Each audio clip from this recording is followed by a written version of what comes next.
I found out my husband was leaving me the same way. I found out my father had died from a man in a cheap suit who refused to look me in the eyes. It was a Thursday afternoon in late October, the kind of gray Tennessee day that makes every house on the street look abandoned. I came home early from the grocery store because rain was rolling in and there was a black sedan parked in my driveway. At first, I thought it belonged to a customer. I ran a small bookkeeping business from the back room of our house, and people often dropped by with receipts in shoe boxes and apologies on their faces.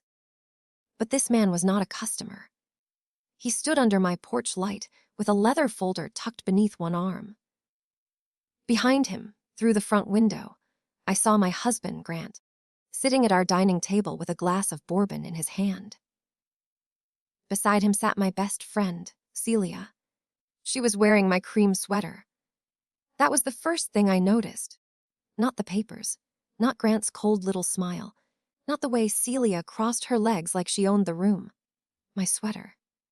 The man asked, "Mrs. Rowan?" I said. "Wes." He opened the folder and handed me an envelope.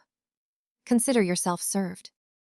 For a few seconds, I stood there with a wet grocery bag in my left hand and the envelope in my right, listening to the rain start tapping on the roof. I did not open it. I already knew. A woman knows when her life has been packed up behind her back. She feels the empty spaces before she sees them. Grant came to the door before I could turn the knob. "Don't make a scene, Nora," he said. Those were the first words my husband spoke to me after 21 years of marriage. "Don't make a scene." I looked past him at Celia. She lifted my mug to her mouth. The blue one, with the tiny chip on the handle. "The one my father gave me after I opened my business." I said, "Why is she in my house?" Grant sighed like I was embarrassing him. "It's not really your house anymore." That was when I opened the envelope. Inside were divorce papers, a restraining order request, and a copy of a deed transfer I had never signed. According to those pages, I had agreed to give Grant full ownership of our house, our lake cabin, and half my business account. According to those pages, I had also threatened him the night before. Even though the night before I had been in Nashville, helping my aunt after her surgery.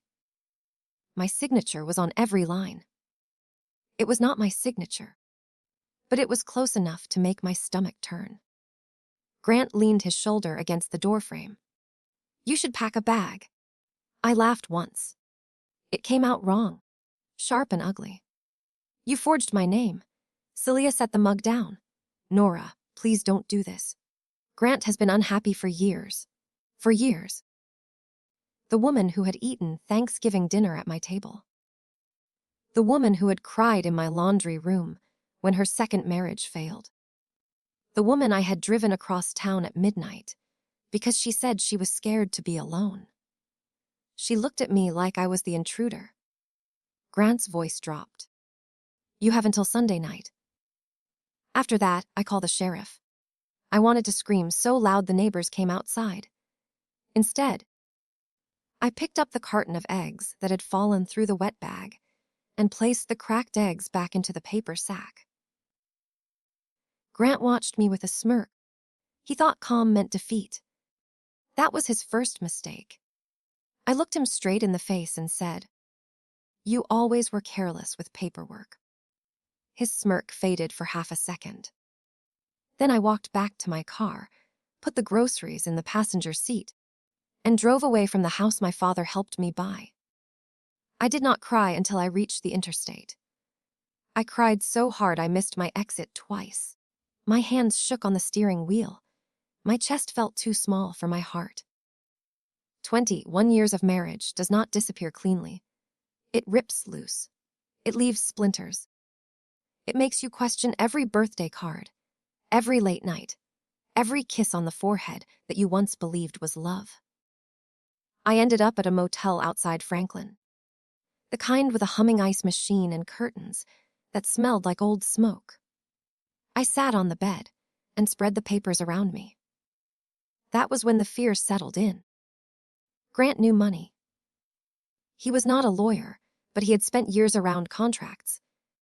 He owned a small construction company, and he understood how to make a document look official. Celia worked at a bank. She understood accounts, transfers, and how to talk to people behind glass windows without raising suspicion. Together, they had access to everything. My house, my savings, my client files, my social security number, my father's lake cabin, even my business laptop, which was still sitting on the desk in the back room.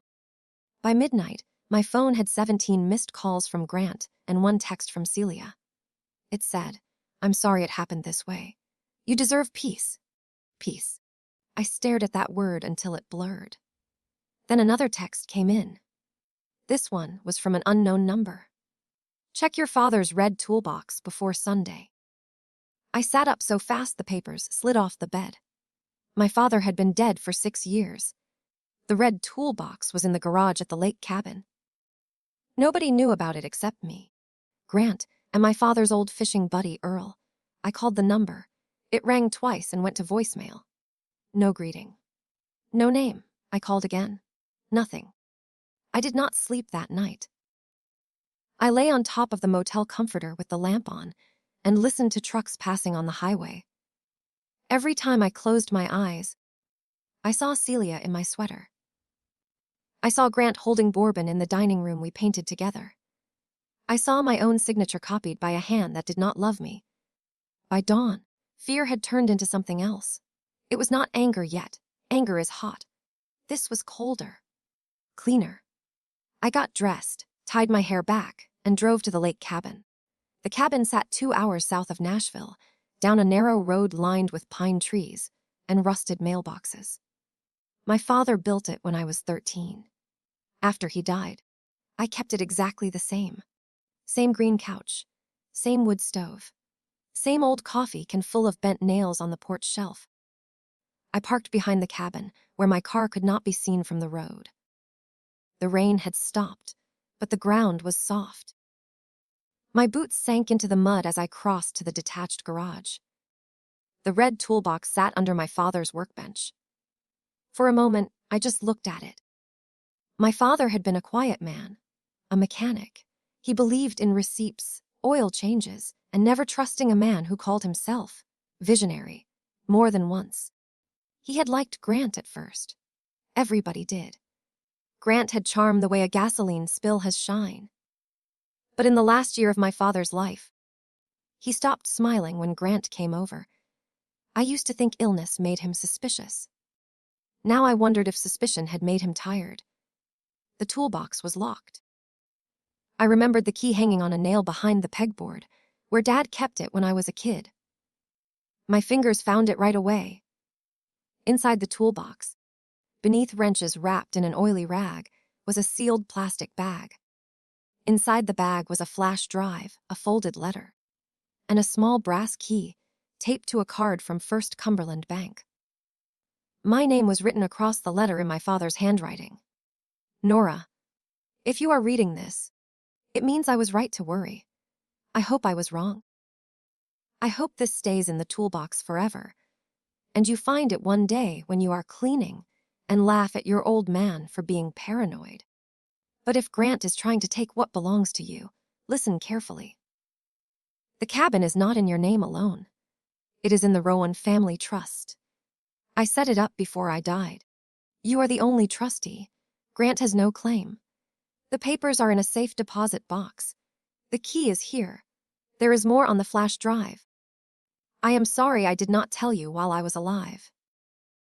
You loved him, and I did not want to make you choose between your husband and your father. But a good man does not make you choose. Be smart. Do not warn him. Do not fight loud. Fight clean. I love you. Dad, I read the letter 3 times. Then I pressed it to my chest and cried in that cold garage.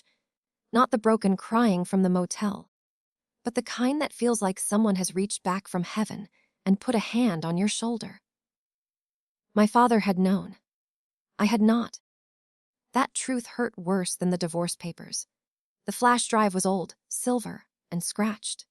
I did not have my laptop, so I drove to the public library in the next county and rented a computer for 1 hour. The drive held 4 folders: bank, contracts, photos, Grant. My hands trembled when I opened the last one. Inside were scanned invoices from Grant's construction company, copies of checks, emails printed to PDF, and photographs of Grant meeting with a woman outside a motel in Chattanooga. Not Celia. Another woman. The photos were dated 7 years earlier. There were also voice recordings. I put on headphones and clicked the first one. My father's voice filled my ears, weak but steady. "I'm at the shop. Grant just left. He asked me again about changing the cabin deed. Said it would protect Nora from taxes. He got mad when I said no. I don't like how he talks about her when she isn't in the room." I covered my mouth. The next recording was worse. Grant's voice was clear, arrogant, familiar. "Old man, you don't understand business. Nora trusts me. Sooner or later, she'll sign whatever I put in front of her." My father said. "Not while I'm alive." Grant laughed. That laugh made something inside me go still. I copied the files to a new drive I bought at the library desk. Then I printed the trust letter and the bank card. Before leaving, I checked my business email from the library computer. My inbox was a battlefield. 3 clients had emailed asking why Grant told them I was under investigation for fraud. One said Celia had called from the bank and warned them not to pay invoices until the legal situation was handled. Another forwarded me a message from Grant, claiming I had emptied business accounts and disappeared. I sat there in the library with fluorescent lights buzzing overhead and understood the full shape of what he had done. He was not just leaving me. He was burying me alive, then telling everyone I had dug the hole myself. That was when anger finally arrived. It did not make me shake. It made me careful. I drove to First Cumberland Bank before closing. The branch manager was a tall woman named Ms. Vale, with silver hair cut to her chin and reading glasses on a chain. She looked at the brass key, then at my driver's license, then at the trust paperwork in her system. "Your father was very specific," she said. "Specific how?" She lowered her voice. "Only you. No spouse. No attorney without you present. No changes without 2 forms of identification and a waiting period." I laughed softly. That sounds like him. In the safe deposit box were the original trust documents, the cabin deed, a notarized statement from my father, and another envelope marked "If Grant contests." Inside that envelope were copies of old checks Grant had written to himself from my father's auto shop account before Dad died. Each one had a note in Dad's handwriting explaining when he noticed the money missing. I asked Ms. Vale for copies. She hesitated. "Mrs. Rowan, do you have an attorney?" "No," I said. "Not yet.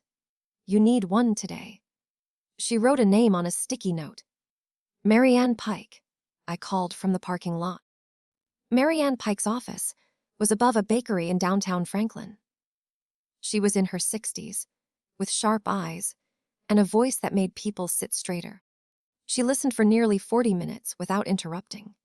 I placed every paper on her desk: divorce, forged deed, fake restraining order, Dad's letter, flash drive, client emails. When I finished, she leaned back and said, "Your husband is either very confident or very stupid." He's always been both. That was the first time I smiled since the porch. Marianne did not smile back. "Do not contact him. Do not threaten him. Do not go back to the house alone. We are going to preserve evidence, notify the court, contact your clients, and request emergency relief. But first, I need you to answer one question." "What?" "Are you ready to know everything?" I thought of Celia in my sweater. "Yes." Marianne hired a forensic accountant named Ben Morales. He looked like a tired schoolteacher and talked like a man who enjoyed puzzles more than sleep. By Saturday morning, He had found the first hidden account. By Saturday afternoon, he had found 3. Grant had been moving money for nearly 2 years. Small amounts at first. Then larger transfers disguised as vendor payments. Some came from his company. Some came from my business. One came from the joint account my father had opened for cabin repairs. Celia's name appeared on 2 transfers. When Ben showed me the spreadsheet, I felt the room tilt. "Are you all right?" he asked. "No," I said. "But keep going." By Sunday morning, I knew more about my marriage than I had learned in 21 years. Grant had planned the divorce for months. He had rented an apartment under his company name. He had opened a credit card with my information. He had contacted a realtor about listing our house before I had even seen the divorce papers. He had told people I had a drinking problem. Even though I barely drank wine at Christmas, he had told my biggest client I was mentally unstable. And Celia had helped him. That part was the knife that kept twisting. Grant was my husband, but Celia was my witness. She knew my life from the inside. She knew my mother's recipes, my fears, the way I still talked to my father when I was alone in the cabin. She knew where I kept passwords because she had once helped me organize them after surgery. She knew what stories would sound believable because she had heard my vulnerable moments and learned how to weaponize them. On Sunday night, Grant texted me. "Deadline is 8 p.m. Bring your keys. Don't be difficult." I showed the text to Marianne. She said, "Do not answer." At 8:14, Grant called. At 8:16, he called again. Celia texted, "Nora, this is getting sad. Let him go with dignity." I almost answered that one. Instead, I turned off the phone and sat in Marianne's conference room while she filed emergency motions. Outside the window, Franklin's streetlights glowed gold on the wet pavement. Inside, I watched an old printer spit out page after page of my life being translated into legal language: conveyance, forgery, identity theft, defamation, financial exploitation, words that sounded too clean for what betrayal feels like. On Monday morning, Grant walked into court expecting to remove me from my own house. He wore his navy suit, the one I bought him for his 50th birthday. Celia sat behind him in a camel coat and pearls. She looked calm until she saw Marianne beside me. Grant turned his head slowly. His eyes narrowed. For a moment, I saw the real man. Not the charming contractor. Not the patient husband. Not the wounded spouse he had been performing for everyone else. A thief caught with his hand still inside the drawer. The judge was not impressed with his paperwork. Marianne spoke first. She explained that the deed transfer had been signed while I was verifiably in another city. She provided hospital visitor logs from my aunt's surgery center. She provided gas station receipts and traffic camera records. She provided the original trust documents showing Grant had no claim to the cabin. Then she introduced the forensic accountant's preliminary findings. Grant's attorney asked for more time. Marianne said, "Your Honor, my client was given until last night to leave her home based on documents we believe were forged. More time is exactly what Mr. Rowan has been using to hide assets." The judge granted a temporary order freezing certain accounts and preventing sale or transfer of the house and cabin. Grant's face went red. Celia's went white. I wish I could tell you I felt victorious. I did not. I felt tired. I felt humiliated. I felt like everyone in that courtroom could see the stupid woman I had been, the woman who believed love meant not checking bank statements too closely. As we left, Grant caught up near the elevator. "You think this makes you clever," he hissed. Marianne stepped between us. "Mr. Rowan, do not speak to my client." He looked around her at me. "You'll regret this," I said. "No, Grant. I already regret you." His mouth opened, but the elevator doors slid shut before he could answer. The next week was a storm. Clients called. Some apologized. Some did not. My business account was restricted while investigators sorted transfers. The sheriff's office took my statement. A detective asked gentle questions in a hard room. I slept in the guest room of Marianne's cousin, a retired nurse who fed me soup and pretended not to hear me crying in the shower. Every day, more evidence surfaced. Grant had used my electronic signature on 3 documents. Celia had notarized one through a colleague who later claimed she didn't remember the appointment. Grant had told the realtor I was in rehab. Celia had told bank staff I had given verbal permission for a transfer. The bank suspended Celia pending investigation. The second crack came from a woman named Denise Walker. She called my motel room at 7:30 on a Tuesday morning. "You don't know me," she said. "But I know Grant Rowan." My whole body went cold. Denise had been married to Grant's business partner 12 years earlier. Her husband died by suicide after being accused of stealing company money. Grant bought out his share for almost nothing. Denise had moved to Kentucky and never spoken publicly because she had no proof. "But I saw your name online," she said. "The court filing. I know what he does. He makes people look crazy before he takes from them." I sat down on the motel bed. "Why call me now?" "'Cause nobody believed me," she said. "And I don't want you to spend the rest of your life being the woman nobody believed." Denise had kept boxes, bank records, old emails, a handwritten note from her husband saying Grant had trapped him. She drove down the next day and met us at Marianne's office. When she walked in, she looked like a woman carrying a ghost by the hand. We spread her documents beside mine. The pattern was not similar. It was identical. False accusations, hidden accounts, forged permissions, a smear campaign, a quick legal settlement before the victim could breathe. Grant had practiced on other people before he practiced on me. That night, I went back to the lake cabin with Marianne's investigator, a former police officer named Ruth. We needed my business laptop, but Grant had changed the locks on the house, and the court order required supervised access. Until then, Ruth suggested we check the cabin for anything else my father might have hidden. The cabin was dark when we arrived. Too dark. The porch light should have been on a timer. Ruth held out one arm to stop me. "Stay behind me." The front door was unlocked. Inside, drawers were open. Couch cushions slashed. My father's old desk overturned. Someone had searched the place badly, angrily.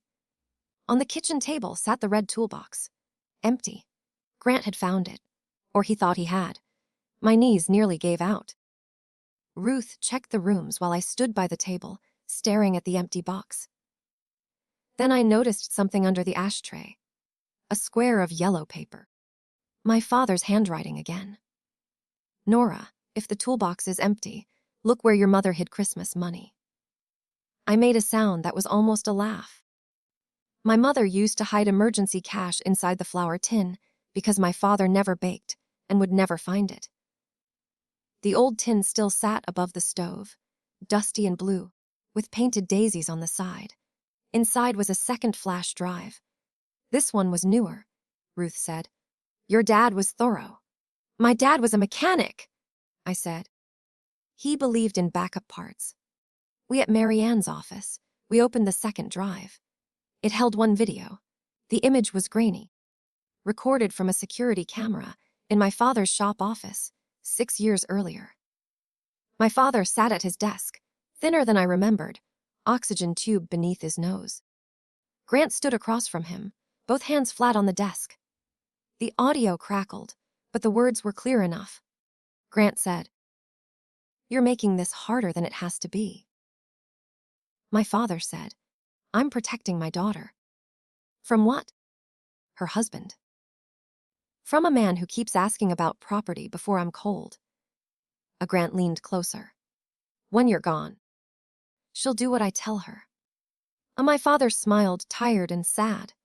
"That's the thing about Nora. She bends for people she loves. But she does not break. I started crying before the video ended. Grant never touched him. There was no dramatic violence. No confession to a crime that would send him away forever. But there it was, in his own voice: intent, pressure, manipulation, and the ugly truth of how long he had been waiting for my father to die. Marianne watched the screen in silence. When it finished, she said, "This will help." I wiped my face. "I want him ruined." She nodded slowly. "Then we do it correctly." Correctly became my new religion. I wanted revenge. I will not pretend otherwise. I wanted Grant to feel small. I wanted Celia to lose sleep. I wanted them both to stand in the same social circles, where they had whispered about me, and feel every pair of eyes turn away. But I had learned something from my father's letter. Do not fight loud. Fight clean. So I did. When Grant sent angry texts, I saved them. When Celia tried calling from unknown numbers, I recorded the dates and times. When a client repeated a rumor, I asked for the email. When Grant posted a smiling photo online with a caption about "New Beginnings," I did not respond. I printed it. 2 weeks after the first court hearing, Marianne called me into her office.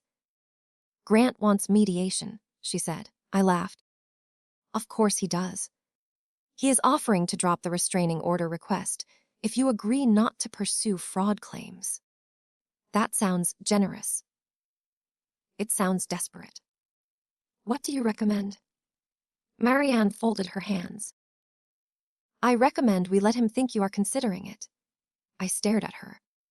She continued. People like Grant perform best when they believe the room belongs to them. Let him walk into mediation thinking he can still control the story. So that was what we did. The mediation was scheduled at a glass office building near downtown Nashville. Grant arrived with his attorney, Celia, and a confidence I recognized from every dinner party where he had corrected my stories to make himself sound smarter. Celia would not look at me. She wore a gray dress and no pearls this time. Her eyes were swollen. She had lost her job at the bank 3 days earlier. I felt a flicker of pity. Then I remembered my sweater. The mediator, a polite man with a soft voice, put us in separate rooms. Grant's first offer was insulting. He wanted the house sold. The proceeds split, the cabin left out of discussion, and all allegations dropped. He also wanted a public statement saying our separation was due to private marital difficulties and not misconduct. Marianne read it and said, "Cute." My counteroffer was simple.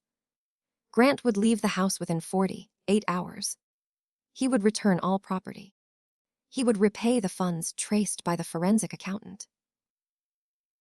He would sign a sworn statement admitting he had made false claims to my clients. He would withdraw every accusation. He would have no claim to the cabin, and he would cooperate with investigators reviewing Celia's bank activity. Grant refused. Of course he did. Then came the moment I will remember until I die. Grant demanded a joint session. Marianne raised an eyebrow at me. I said, "Let him." And we sat across from each other at a long table. For 21 years, I had sat beside him at tables. Kitchen tables, wedding tables, restaurant tables, holiday tables. Across from him felt strange and right. Grant leaned back in his chair. "Nora, enough. You're hurt. I get it. But you're embarrassing yourself." I looked at Celia. Her hands were clenched in her lap. Grant continued. "You don't understand how this will go. Court is expensive. Your business is already damaged. People are talking. You can still walk away with dignity." There was that word again. Dignity. Men like Grant love that word when they are trying to steal yours.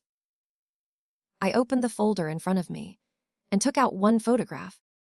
It showed Grant meeting the woman in Chattanooga 7 years earlier. I slid it across the table. His eyes flicked down. Then I slid over Denise Walker's statement. Then the hidden account summary. Then the copy of the forged credit card application. Then the still image from my father's shop video. Grant stopped leaning back. I said, "You were right about one thing. People are talking." Celia whispered, "Grant." He snapped, "Shut up." The room went still. That was the sound that ended them. Not my evidence, not Marianne's strategy, not the frozen accounts, 2 words. "Shut up." Celia looked at him like she had finally heard the voice he used when there was no audience. I almost felt sorry for her again. Almost. Grant's attorney asked for a break. During that break, Celia requested a private conversation with her own lawyer. She did not have one, so the mediator found her a referral. By the end of the day, Celia had decided to cooperate. People ask me whether that felt good. It did. I am not holy. It felt good to watch betrayal turn on itself. It felt good to watch Grant realize the woman he used to destroy me might now destroy him to save herself. It felt good to sit there with my back straight and my hands calm while his world became the room he had locked me in. But it also felt empty. Because victory does not give you back the years. It does not return the dinners, the vacations, the afternoons when you believed someone loved you. It does not unmake the fool you feel like when you realize you mistook possession for partnership. The investigation lasted months. Grant was charged with financial crimes connected to the forged documents and stolen funds. Celia entered an agreement and testified about what she had done. She admitted she helped him access account information. She admitted she had notarized papers she did not witness. She admitted Grant told her I was too trusting to fight back. When Marianne read that line to me, I did not cry. I laughed. Too trusting. Maybe I had been, but trust is not stupidity. Trust is a gift. The shame belongs to the person who takes a gift and uses it as a weapon. My business survived, but barely. I lost clients. I lost sleep. I lost the easy way I used to move through the world. For a while, every friendly smile felt like a mask. Every form I signed made my pulse rise. Every unknown number made me taste metal. Healing was not pretty. Some days I felt strong. Other days I sat on the kitchen floor of the lake cabin eating crackers for dinner because cooking for one felt like proof of failure. But slowly, the cabin became mine again. Not legally. It had always been mine legally, thanks to my father. I mean, it became mine in the deeper way. I cleaned the garage. I fixed the porch screen. I painted the bedroom a soft green my mother would have loved. I moved my business desk near the window overlooking the water. One morning in April, 6 months after the porch, I found my cream sweater in a box of returned belongings. Celia had folded it. There was a note tucked inside. "I am sorry." I know that does not fix anything. I stood there holding the sweater for a long time. Then I walked outside, placed it in the burn barrel, and lit a match. I watched it catch slowly, the cream wool curling black at the edges. I did not do it because I hated her. Hate keeps things alive. I burned it because some things should not be washed and worn again. Grant took a plea deal before trial. At his sentencing, I gave a statement. I had written 5 versions. The first was furious. The second was cruel. The third was so polished it sounded like someone else. In the end, I spoke from a single page. I told the court that Grant had not just stolen money. He had stolen safety. He had turned marriage into a hiding place for fraud. He had used my love, my grief, and my trust as tools. I told the judge about my father's letter. I told him about Denise Walker. I told him about waking up in motel rooms, afraid to open my own bank app. Then I looked at Grant. He looked older, smaller, still angry, but the shine was gone. I said, "For 21 years, I thought being a good wife meant standing beside you." I was wrong. Sometimes being a good woman means stepping away and telling the truth loud enough for the next woman to hear. Grant stared at the table. That was his final gift to me. He could not look up. After court, Denise Walker hugged me in the hallway. We were not friends exactly. We were two survivors of the same storm, standing under the same roof after the rain had passed. She whispered, "Thank you." I said, "No. Thank you for calling." Outside, the sky was clear. Marianne walked me to my car and handed me the final signed order. The house would be sold under court supervision. My funds would be restored as much as possible. The cabin remained mine. Grant would pay restitution. Celia would never work in banking again. It was justice, not perfect. Justice rarely is. But it was enough to breathe. A month later, I sold the big house. People expected me to be sentimental. I was not. That house had become a stage where Grant performed husband while rehearsing my disappearance. I took my father's mug, my mother's recipe box, my business files, and one framed photograph of myself at 28, standing in front of the house on the day we bought it. I kept that photo for one reason: to remember the woman who believed. She was not stupid. She was hopeful. There is a difference. I moved full-time to the cabin and renamed my business Red Toolbox Accounting. My logo is a small red toolbox under a pine tree. Clients love it. They think it is charming. I know it is armor. On the first anniversary of the day I was served, I drove to my father's grave with a thermos of coffee in a folding chair. It was cold again, the same gray kind of October morning. I sat beside his headstone and told him everything. I told him Grant was gone. I told him the cabin was safe. I told him I had learned to check every document twice. I told him I was lonely sometimes, but not the way I had been lonely in my marriage. That is something people do not talk about enough. There is loneliness that comes from an empty room, and there is loneliness that comes from sitting beside someone who stopped seeing you years ago. The first kind can hurt. The second kind can erase you. I am learning to come back from being erased. Before I left, I placed a small red screwdriver on his grave. I had carried it in my purse through every hearing like a lucky charm. "Keep this one?" I said.